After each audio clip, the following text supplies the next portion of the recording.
இலங்கை ஜனாதிபதி அனுரகுமார திசாநாயக்க செப்டம்பர் மாதம் ஜனாதிபதியாக பதவியேற்றதன் பின்னர் வெளிநாடொன்றுக்கு விஜயம் மேற்கொள்ளும் முதல் சந்தர்ப்பமாக இந்தியாவுக்கான விஜயம் அமைந்திருக்கின்றது. 3 நாட்கள் உத்தியோகபூர்வ விஜயம் ஒன்றை இந்தியாவுக்கு நேற்று மேற்கொண்டிருந்த இலங்கை ஜனாதிபதி அனுரகுமார திசாநாயக்கவை உத்தியோகபூர்வமாக வரவேற்கும் நிகழ்வு இன்று இந்திய குடியரசுத் தலைவர் திரௌபதி முர்மு மற்றும் இந்திய பிரதமர் நரேந்திர மோடி தலைமையில் இடம்பெற்றிருந்தது.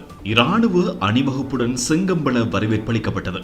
இதனைத் தொடர்ந்து மதிய வேளையில் இலங்கை ஜனாதிபதி அனுரகுமார திசாநாயக்க மற்றும் இந்திய பிரதமர் நரேந்திர மோடி ஆகிய இருவருக்கும் இடையிலான உத்தியோகபூர்வ கலந்துரையாடல் ஒன்று இடம்பெற்றது.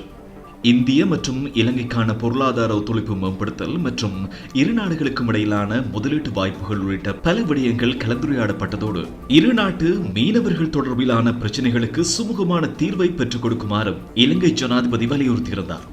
இந்தியாவுக்கு விரோதமான செயற்பாடுகள் இலங்கையில் ஒருபோதும் நடைபெற மாட்டாது, அதற்கு இலங்கை அரசாங்கம் அனுமதிக்காது எனவும் இலங்கை ஜனாதிபதி குறிப்பிட்டதாக இந்திய ஊடகங்கள் செய்தி வெளியிட்டிருக்கின்றன.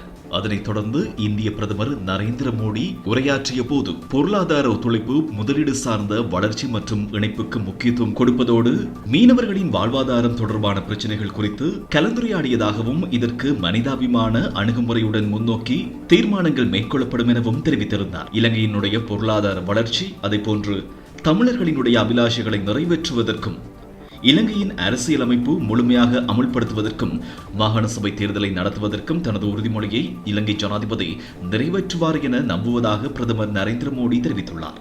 இதற்கிடையில் இலங்கைக்கு இந்தியா இதுவரை $5 பில்லியன் கடன் மற்றும் மானிய உதவியாக வழங்கியுள்ளதாகவும் இலங்கையின் அனைத்து மாவட்டங்களுக்குமான ஒத்துழைப்பு மற்றும் அபிவிருத்தி திட்டங்களுக்கு இந்தியா முன்னிற்கும் எனவும் குறிப்பிட்டிருந்தார். இலங்கை மாணவர்களின் கல்வி ஒத்துழைப்புக்காக அடுத்த வருடம் முதல் யாழ்ப்பாணம் மற்றும் கிழக்கு மாகாண பல்கலைக்கழகங்களில் 200 மாணவர்களுக்கு மாதாந்தம் புலமை பரிசுகள் வழங்கப்பட உள்ளதாகவும் அடுத்த 5 ஆண்டுகளில் இலங்கையில் 1500 அரசு ஊழியர்களுக்கு இந்தியாவில் பயிற்சி அளிக்கப்படும் எனவும் இந்திய பிரதமர் குறிப்பிட்டிருக்கின்றார்.